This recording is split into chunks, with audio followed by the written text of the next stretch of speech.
नमस्कार आदाब दोस्तों, चलिए आज हम आपके लिए लेकर आए देश और दुनिया की ताजा बड़ी खबरें। फटाफट एक एक कर सभी खबरों को आज आपको विस्तार से बताएंगे, तो वीडियो को आप अंत तक जरूर देखिए। पहली खबर में आपको बताएंगे, अमेरिका ने इजराइल को दी खुली चेतावनी, कहा गाजा पर फिर से कब्जा करना इजराइल के लिए अच्छा नहीं होगा। वहीं दोस्तों अगली खबर में आपको बताएंगे, नोटबंदी के 7 साल पूरा होने पर राहुल गांधी का मोदी पर हमला, बोले रोजगार खत्म करने की सोची समझी साजिश थी नोटबंदी। वहीं दोस्तों आपको बताएंगे, जंग के बीच मुस्लिम देश तुर्की ने इजराइल को दिया बड़ा झटका, तुर्की की संसद में इजराइल की कोका कोला और नेस्ले के प्रोडक्ट पर लगाया बैन। वहीं दोस्तों आपको बताएंगे, इजराइल का समर्थन करने वाले पर मौलाना तौकीर रजा ने बोला हमला, कहा इजराइल के साथ खड़े होने वाले इंसानियत के सबसे बड़े दुश्मन। वहीं दोस्तों आपको बताएंगे, ईरान ने प्रधानमंत्री मोदी से की अपील, कहा गाजा पर इजरायली हमले बंद करवाए भारत। वहीं दोस्तों अगली खबर में आपको बताएंगे, जंग के बीच इजरायली जनता ने अपनी सरकार के खिलाफ खोला मोर्चा, कहा अगर बंधकों को वापस नहीं लाया गया तो इजराइल की कोई जीत नहीं। तो दोस्तों सभी खबरों को एक एक कर विस्तार से आपको बताने वाले हैं, वीडियो को दिल से लाइक कर चैनल को सब्सक्राइब जरूर कर लें। इसी के साथ उससे पहले बड़ी कीमत कैलकुलेशन, अमेरिका ने प्रधानमंत्री बेंजामिन नेतन्याहू को दी चेतावनी, कहा गाजा पर फिर से कब्जा इजराइल के लिए अच्छा नहीं होगा। दरअसल आपको बताते हैं, इजराइल हमास युद्ध के बीच अमेरिका ने आज इजराइल को चेतावनी दी है। अमेरिका ने गाजा पर दोबारा कब्जा करने के खिलाफ इजराइल को चेतावनी दी है और कहा कि ऐसा करना इजराइल के लोगों के लिए अच्छा नहीं होगा। व्हाइट हाउस की राष्ट्रीय सुरक्षा परिषद के प्रवक्ता जॉन किर्बी ने कहा कि राष्ट्रपति जो बाइडेन का मानना है कि इजरायली सेना द्वारा गाजा पर फिर से कब्जा करना इजराइल के लिए अच्छा नहीं होगा।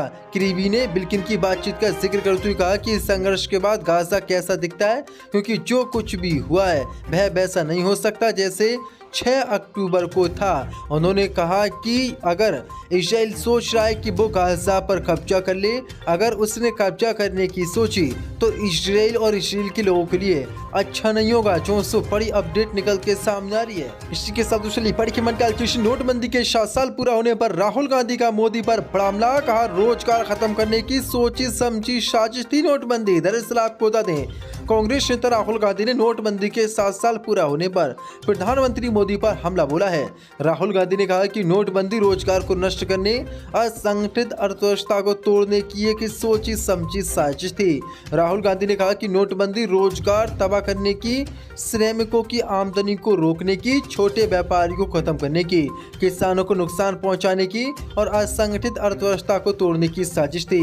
राहुल गांधी ने हमला बोलते हुए कहा कि 99% आम भारतीयों पर हमला, 1% पूंजीपति मोदी मित्रों को फायदा, ये एक हथियार था आपकी जेब काटने का, परम मित्र की झोली भरकर उसे 609 से दुनिया का दूसरा सबसे अमीर बनाने का। जो सो बड़ी अपडेट है, बड़ा हमला नोटबंदी को लेकर मोदी पर ये राहुल गांधी ने आज बोला है। इसी के साथ दूसरी बड़ी कीमत कैलकुलेशन, जंग के बीच मुस्लिम देश तुर्की ने इजराइल को दिया बड़ा झटका, तुर्की की संसद में इजराइल की कोका कोला और नेस्ले के प्रोडक्ट पर लगी रोक। दरअसल आपको बता दें, इजराइल और हमास में युद्ध जारी है, लेकिन इसी बीच मुस्लिम देश तुर्की ने इजराइल को जोरदार झटका देते हुए बड़ा ऐलान कर दिया है। आपको बता दें, इजरायली सेना का समर्थन करने को लेकर तुर्की ने कोका कोला और नेस्ले के खिलाफ बड़ा एक्शन लिया है। न्यूज एजेंसी रॉयटर्स के सूत्रों ने बताया कि तुर्की की संसद ने इन दोनों कंपनियों के प्रोडक्ट को अपने रेस्टोरेंट से हटा दिया है। इसे लेकर जारी बयान में तुर्की ने कहा कि यह फैसला लिया गया है कि इजराइल का समर्थन करने वाली कंपनियों के सामान संसद परिसर में, रेस्टोरेंट, कैफेटेरिया और टी हाउस में नहीं बेचे जाएंगे।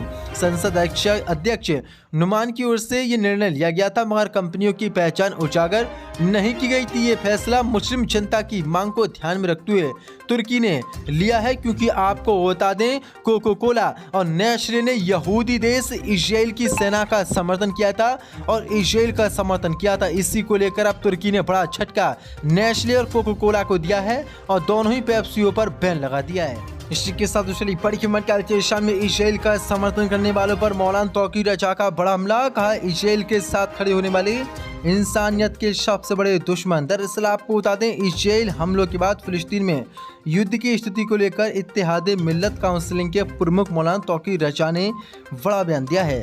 उन्होंने कहा कि इजराइल फिलिस्तीन के बेकसूर महिलाओं, बच्चों और बुजुर्गों को मार रहा है। ये जुल्म की इंतहा है। इजराइल ने मस्जिद अक्सा को भी कब्जे में ले रखा है। इस कत्लेआम पर लोगों में गुस्सा है। 17 नवंबर को जुमे की नमाज के बाद फिलिस्तीन के लिए इस्लामी मैदान में दुआ की जाएगी, जिसमें सभी खानकाहों के सज्जाद गाह के साथ इंसानियत में यकीन रखने वाले लोग शामिल होंगे। वहीं जो लोग यहूदी देश इजराइल का समर्थन कर रहे हैं उन पर जोरदार हमला बोलती है। मौलाना तौकीर रजा ने कहा कि जो लोग इजराइल के इस जुल्म के साथ खड़े हैं वह इंसानियत के सबसे बड़े दुश्मन हैं। उन्होंने कहा कि फिलिस्तीन में हो रहे जुल्म में यहूदी और सऊदी एक हो गए हैं और सऊदी और यहूदी एक मिलकर लगातार फिलिस्तीनियों पर ये हमले करा रहे हैं। वहीं मौलाना तौकीर रजा ने कहा कि अफसोस की बात यह है कि जब युद्ध रोकने के लिए वोटिंग हुई तो हमारे देश ने उससे दूरी बना ली। उन्होंने कहा कि प्रधानमंत्री मोदी ने कहा कि वह इजराइल के साथ खड़े हैं। फिलिस्तीन में 10 साल में 10 लाख लोग मारे गए। यहाँ पीएम को युद्ध बंदी की बात करनी चाहिए, लेकिन वह युद्ध बंदी को लेकर हुई बैठक में शामिल नहीं हुए। इसी के साथ दूसरी बड़ी खबर का क्वेश्चन, ईरान ने प्रधानमंत्री मोदी से की अपील, कहा गाजा पर इजरायली हमले बंद करवाए भारत। दरअसल आपको बता दें, ईरान ने गाजा में इजराइल की सैन्य कार्रवाई रोकने के लिए भारत से गुजारिश की है। ईरानी राष्ट्रपति इब्राहिम रईसी ने सोमवार को प्रधानमंत्री मोदी के साथ फोन पर बातचीत के दौरान भारत से गाजा में चल रहे संघर्ष के बीच इजरायली कार्रवाई को समाप्त करने के लिए अपनी सभी क्षमताओं का उपयोग करने की गुजारिश की। दोनों नेताओं के बीच हुई बातचीत के अनुसार रईसी ने पश्चिमी उपनिवेशवाद के खिलाफ भारत के संघर्ष और दुनिया में गुटनिरपेक्ष आंदोलन के संस्थापकों में से एक के रूप में देश की स्थिति को याद किया। उन्होंने कहा कि आज भारत से उपेक्षा की जाती है कि वह गाजा के उत्पीड़ित लोगों के खिलाफ इजरायली अपराध को समाप्त करने के लिए अपनी सभी क्षमताओं का उपयोग करेगा। राष्ट्रपति रईसी ने कहा कि तेहरान तुरंत युद्ध विराम, नाकाबंदी हटाने और गाजा के उत्पीड़ित लोगों को मदद देने के लिए किसी भी वैश्विक संयुक्त प्रयास का समर्थन करता है। उन्होंने कहा कि फिलिस्तीनी लोगों की हत्या जारी रहने से दुनिया के सभी स्वतंत्र राष्ट्र गुस्से में हैं और इस हत्या के क्षेत्रीय नतीजे होंगे। उन्होंने कहा कि उत्पीड़ित और निर्दोष महिलाओं और बच्चों की हत्या, अस्पतालों, स्कूलों, मस्जिदों और चर्चों, घरों पर हमले किसी भी नजरिए से निंदनीय और अस्वीकार्य हैं। इसलिए अब बड़ी अपडेट निकल के सामने। उन्होंने कहा कि फिलिस्तीनी प्रतिरोध समूह को इजरायली शासन के कब्जे का विरोध करने का वैध अधिकार है और सभी देशों को उत्पीड़न से मुक्ति के लिए फिलिस्तीनी लोगों के संघर्ष का समर्थन करना चाहिए। ऐसे कैसे हुआ कि नाजी जर्मनी के खिलाफ यूरोपीय देशों का संघर्ष एक सराहनीय और वीरतापूर्ण कार्य, लेकिन बच्चों की हत्या और आपराधिक ज़ायनी शासक के खिलाफ फिलिस्तीनी लोगों के प्रतिरोध की निंदा की जाती है। लेकिन अब बड़ी अपडेट निकल के सामने, ईरान ने प्रधानमंत्री मोदी से बड़ी अपील की। अब देखते हैं प्रधानमंत्री मोदी बेंजामिन नेतन्याहू से बात करवाकर इस युद्ध को रोकने की कोशिश करते हैं या नहीं। इसके साथ बड़ी खबर का क्वेश्चन, जंग के बीच इजराइल जनता ने अपनी सरकार पर बोला हमला, कहा अगर बंधकों को वापस नहीं लाया गया तो इजराइल की कोई जीत नहीं। दरअसल आपको बता दें, इजराइल और हमास के बीच भीषण जंग जारी है। अभी भी इजरायली बंधक हमास के कब्जे में हैं। हमास के कब्जे से अपने परिजनों को छुड़ाने के लिए इजराइल के लोग लगातार आवाज बुलंद कर रहे हैं, अपनी सरकार को घेर रहे हैं और ये मांग कर रहे हैं कि जल्द से जल्द हमास के कब्जे से बंधकों को छुड़ाया जाए। गाजा एन बेलेप से बंधकों और लापता व्यक्तियों के सैकड़ों परिवारों के सदस्य कैसेट भवन पहुंचे और निर्वाचित अधिकारियों से अपने परिजनों की वापसी के बारे में जवाब मांगा।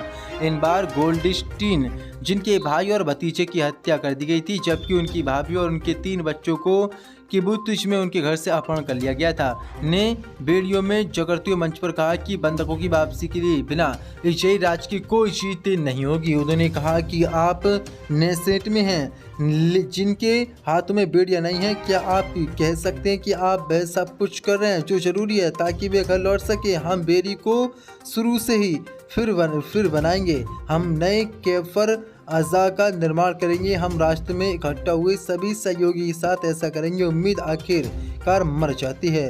डेरॉन स्टीन बेंचर की बहन यमीत, जिन्हें उनके घर से अपहरण कर लिया गया था। ने कहा कि मेरी छोटी बहन सूरज की किरण करुणा और प्यार से भरी हुई। उसने घर के बाहर आतंकवादियों को उस पर गोलीबारी करते हुए सुना। वह एक हीरो है। वह अपने दोस्तों को ये कहती हुए एक ध्वनि संदेश भेजने में कामयाब रही कि उन्होंने मुझे पकड़ लिया। या मीत ने कहा कि उसकी बहन को दवा की ज़रूरत है लेकिन कोई उस तक नहीं पहुंचा है। बीते 7 अक्टूबर को हमास ने इस्राएल में हमला कर 200 से ज़्यादा लोगों को बंधक बना लिया था। अभी भी ये बंधक हमास के कब्जे में है। इससे पहले हमास ने दावा किया था कि इस्राएल की बमबारी में कई बंधक मारे जा चुके हैं, लेकिन बड़ी अपडेट अब बड़ी निकलकर सामने आ रही है कि इस्राएल के लोगों ने अब पूरी तरीके से उनके खिलाफ ही अब पूरी तरीके से मोर्चा खोल दिया।